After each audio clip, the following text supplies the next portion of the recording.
কে বলছেন?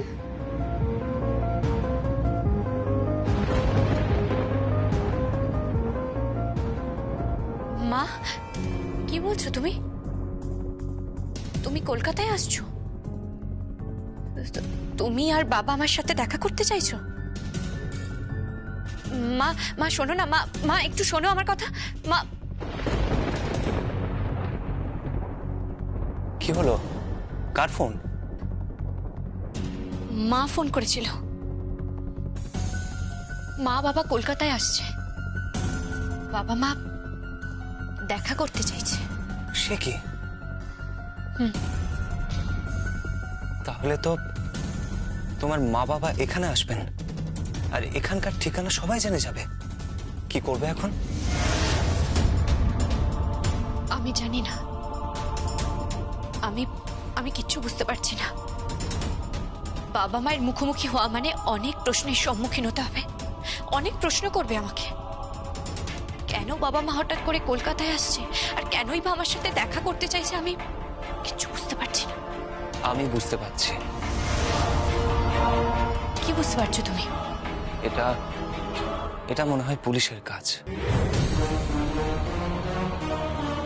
পুলিশের কাজ? আই মিন সংকল্প ব্যানার্জির কাজ। ও আমার পেছনে পড়ে গেছে।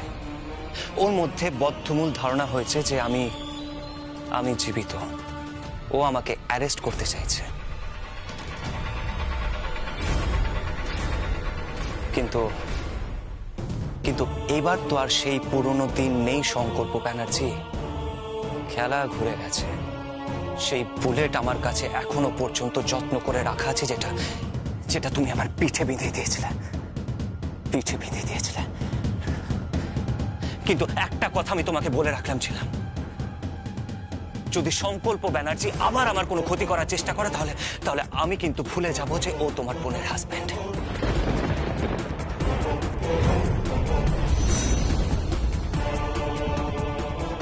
তুনো শোনো, শোনো তুনো, তুমি এরকম করো না। তুমি আমার কথাটা একটু শোনো। না, আমার আর কিছু শোনার নেই। আমি বলার পর উঠে চলে গেছি। দাগি আসামির মতো সারাক্ষণ আমাকে লুকিয়ে পালিয়ে বেড়াতে হচ্ছে। মুখে মুখে মাস্ক পরে থাকতে হচ্ছে সারাক্ষণ। সবার থেকে আলাদা হয়ে গেছি আমি। এমনকি তোমার মা বাবা দেখা করতে চাইছেন, তাদের সঙ্গে আমি দেখা করতে পারবো না। আচ্ছা, তুমি কি মা বাবার সঙ্গে দেখা করবে? আমাকে তো একবার দেখা করতে হবেই। তাহলে তাহলে কি? বিধবার পোশাক পরে নেবে তুমি।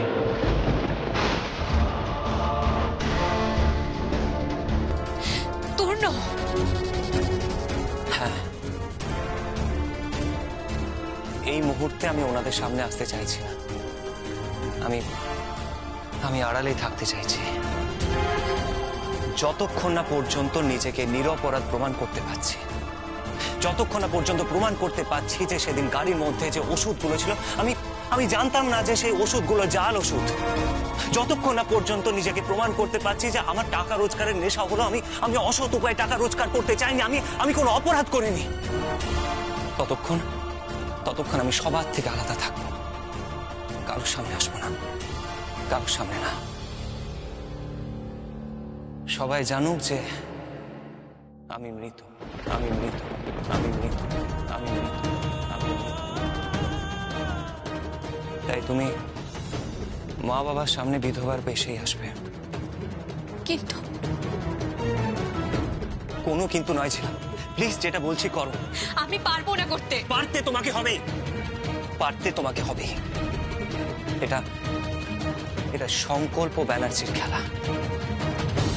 উল্টো খেলা তো আমাদের খেলতেই হবে, তাহলে যে সব শেষ হয়ে যাবে। সব শেষ হয়ে যাবে।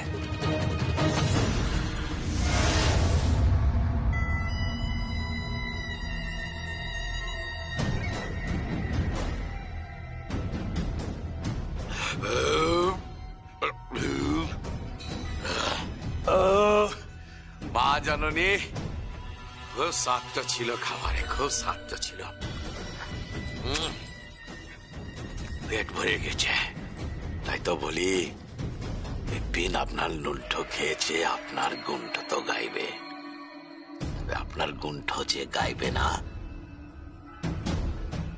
পেন তাকে ধরে চির দেবে, তাই না? সে আমার কথাটা আমাকে বিরোধ দিচ্ছে। সে তো বলবোই, সেই জন্যই তো থানায় গিয়েছিলেন আমাকে মারতে। মিথ্যা কথা বলে। আমি সত্যি কথা বলছি, আমি মিথ্যে কথা বলি না বিপিন সাধুখা। আর মিথ্যা কথা? তারা ডাক্তারকে গিয়েছিলাম, শিখাও নার্সকে ছাড়িন দিলে বলে তো আমি আসতে পারলাম। ছাড়িন দিল তাই তারা সাক্ষী দিক, তারা সাক্ষী দিয়ে যদি প্রমাণ করতে পারে তাহলে তোমার বরকে বলো নিয়ে চলে যেতে, থানায় আমাকে ভর্তি করে দিতে, জেল করে দিতে। যাও নিয়ে যাও, বেঁধে নিয়ে যাও, নিয়ে যাও, যাও। মা জানানি, বলছিলাম কি আমি আসি, আমাকে কামালপুরে যেতে হবে, সব কথা বলতে হবে।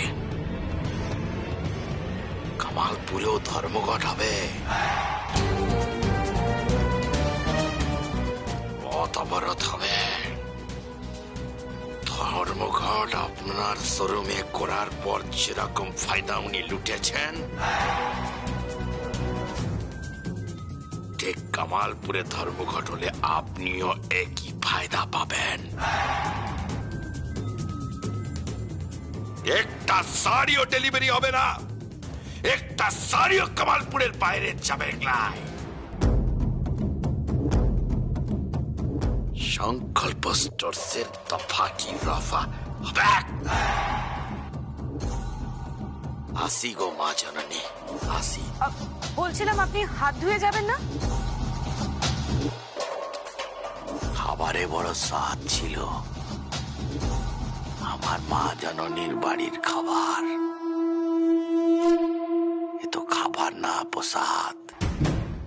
হাতটা ধমকলাই, শুধু চাটিয়ে লিব।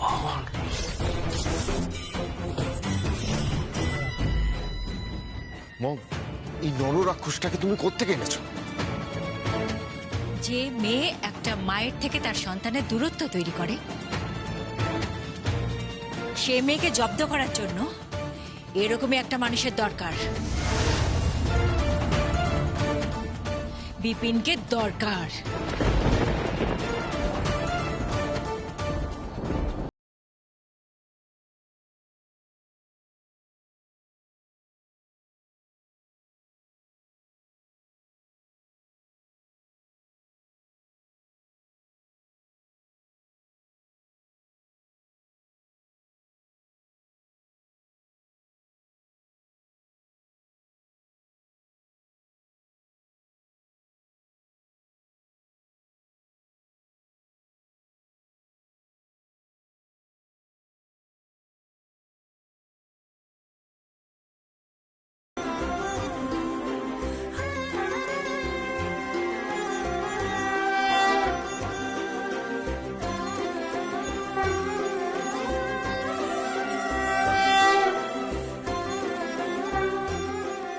প্রিয়ম শাক বাজাচ্ছে কেন?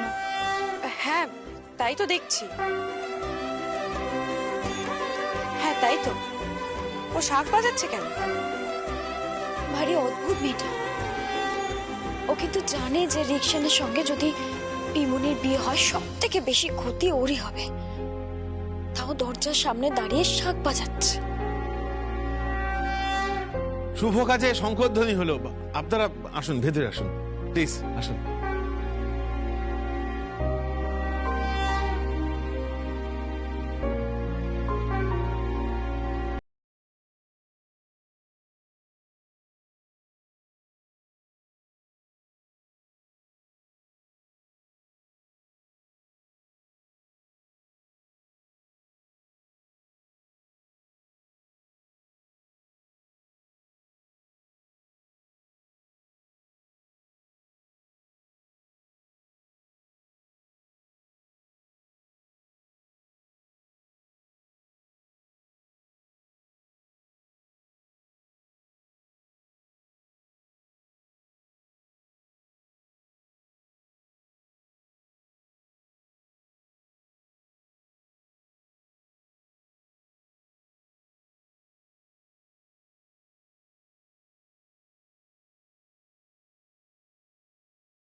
উদার হওয়ার কি আছে?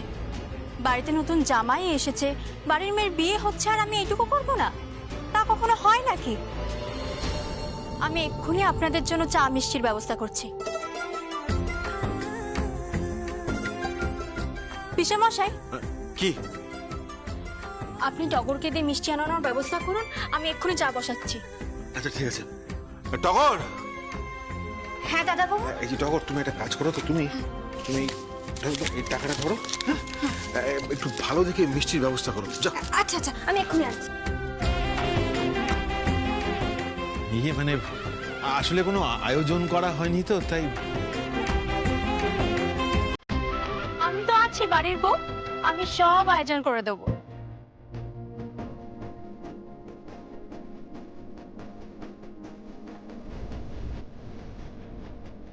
বলছি তোমরা একটু কথা বলো না। তুমি বসো না ঐশানী দিদি, বসো। হ্যাঁ, কিন্তু শালঙ্করা ব্যানার্জি কোথায়?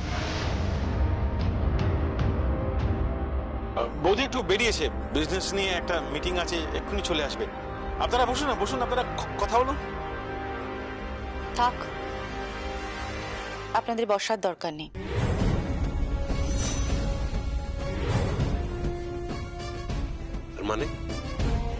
মানে আপনাদের প্রস্তাবকে সম্পূর্ণ শ্রদ্ধা জানিয়ে আমি বলছি আপনাদের বসার দরকার নেই,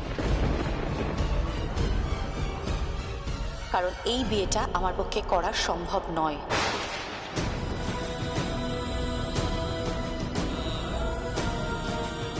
তাহলে আমাদের টাকা হলো কেন? যিনি ডেকেছেন তাকে জিজ্ঞাসা করুন। আসলে কি জানেন তো মিস্টার রিক্সেন, বিয়েটা না সম্পূর্ণ একটা মনের ব্যাপার। আর সেই বিয়ের মধ্যে যদি কোনো ডিল চলে আসে, মানে যাকে বলে বিনিময় প্রথা, মানে আপনি আমাকে এটা দেবেন, তার বদলে আপনি ওটা পাবেন, তখন সেটার বিয়ে থাকে না। আর এরকম একটা শর্তাধীন সম্পর্ক সারাটা জীবন আমি বয়ে বেড়াতে পারবো না। কি, কোন শর্তের কথা তুমি বলছো বলো? তুমি নয়, আপনি বলুন। শর্তটা এই যে এবাড়ির মেয়েকে আপনি বিয়ে করে নিয়ে যাবেন, আর তার বিনিময়ে অন্য কোনো বাড়ির একজন বিবাহিতা মেয়ে এই বাড়ির বউকে রিপ্লেস করবে। শুনুন মিস্টার রিক্সেন, প্রিয়ম এই বাড়ির বউ ছিল, আর প্রিয়ম এই বাড়ির বউই থাকবে। আমি তোমাকে একটা রিকোয়েস্ট করছি ঐশানী দি, প্লিজ প্লিজ আমাদের দিকটা একটু ভাবো। ঐশানী, বলছিলাম যে প্লিজ, মানে এভাবে সবকিছু ভেঙে দিও না। অ্যাটলিস্ট বৌদির সাথে একবার কথা বলে নিয়ে। ঐশানী দি, তুমি এইভাবে সিদ্ধান্ত নিও না। পিমুনি প্লিজ, এরকম করো না। তুমি মাম্মির সম্মানের কথাটা একবার ভাবো। শুধু মামুনি কেন, পরিবারের কথাটা একবার ভাবো। সেদিন পার্টিতে সবার সামনে তোমাদের এঙ্গেজমেন্ট অ্যানাউন্স হয়ে গেছে, এমনকি এঙ্গেজমেন্ট রিং পর্যন্ত। থাক, সেই রিংটা আমি সেদিনই ওনাকে সুদে আসলে ফেরতও দিয়ে এসেছি, মনে পড়ে?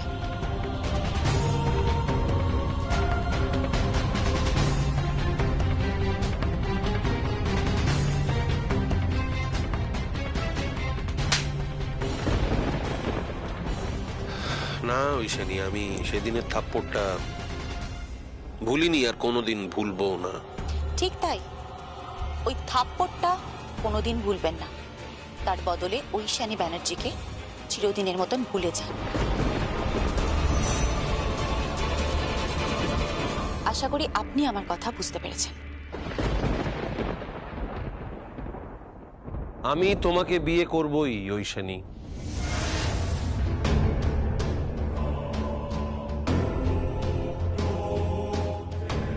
জীবনেও না, বললাম না।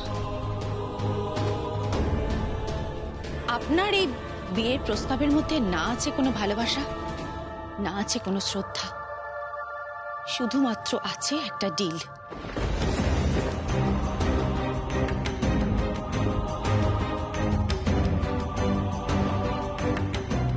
যেটা আপনার সাথে শালুঙ্কারা ব্যানার্জির হয়েছিল। ইয়েস, একটা ডিল। মিস্টার রিকসেন, আমি, প্রিয়ম কিংবা ঝিরাম, আমরা কিন্তু কেউ পাপেট নই। আমরা কেউ আপনাদের পুতুল নই যে আপনারা নাচাবেন আর আমরা নাচবো। কেউ নাচবে না। আপনারা সবাই মিলে এই চা খান তো। আর আপনি এখানে শান্ত হয়ে বসুন তো, আর এই বিয়েতে রাজি হয়ে যান।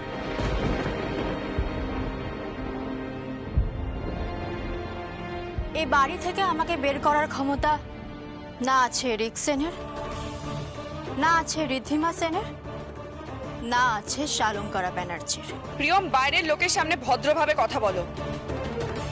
ঠিক তাই, ওর জিভ বড্ড বেড়েছে।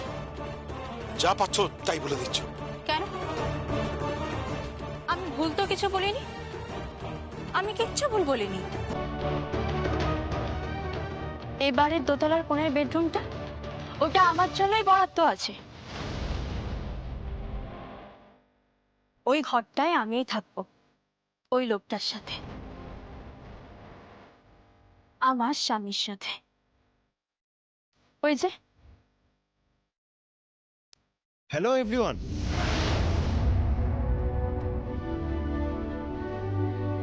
আরে আপনারা এখনো কিছু খাননি? চা খান না, বসুন না। আর পিসিমণি, তুমি একদম চিন্তা করো না। এই একটা রিকশন কেন, 1000টা রিকশন, 1000টা শালঙ্কারা ব্যানার্জি আসলেও আমাকে আর আমার স্ত্রীকে এই বাড়ি থেকে কিছুতেই বের করতে পারবে না। অ্যান্ড ইউ নো, আমি তো কদিন ধরে একটা ভালো ডেট খুঁজছি আমাদের ফুলসজ্জার জন্য। আমাদের তো ফুলসজ্জাটা বাকি, তাই ভাবছিলাম ওই একই দিনে উৎসব করে আমাদের ফুলসজ্জার আয়োজন করব। আর সেটা তো রিকশনের ফুলসজ্জা রাতে করলেই বেটার হয়, শুভ মুহূর্তও থাকবে। আমাদের তাতে কোনো আপত্তি নেই। ব্যাস, তাহলে তো আর কোনো কথাই নেই। বৌদিমণি, এই যে মিষ্টি।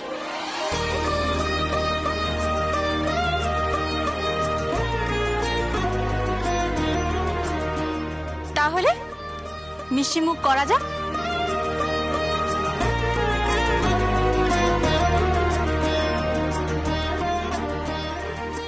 বিয়েটা তাহলে পাকা করছি। আমি ওনাকে বিয়ে করব না প্রিয়ম। আমি কোনো প্রোডাক্ট নই যে আমাকে বিনিময় করা হবে। আমি এই লোকটাকে বিয়ে করব না। আমিও তো কোনো প্রোডাক্ট নই, নিশ্চিন্তে থাকতে পারেন, কোনো বিনিময় হবে না। আমি এই লোকটাকে ঘেন্না করি প্রিয়ম। ঐশানী শোনো, ঐশানী শোনো।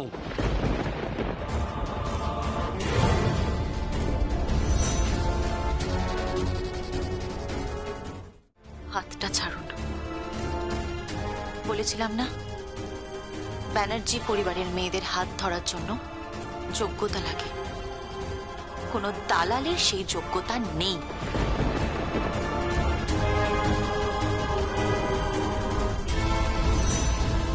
Don't talk rubbish. দালাল? কাকে দালাল বলছো তুমি?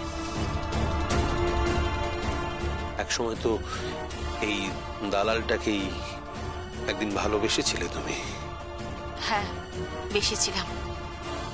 তখন সে শাড়ির দালাল ছিল, আর এখন সে মানুষের দালাল হয়ে গেছে। এখন সে মানুষের দালালি করে, মানুষের ফিলিংসের দালালি করে, অনুভূতির দালালি করে, মানুষের সম্পর্কের দালালি করে। যে মানুষের অনুভূতি নিয়ে দালালি করে, তার ফিলিংস নিয়ে দালালি করে, সম্পর্ক নিয়ে দালালি করে, তাকে বিয়ে করার বিন্দুমাত্র ইচ্ছা আমার নেই।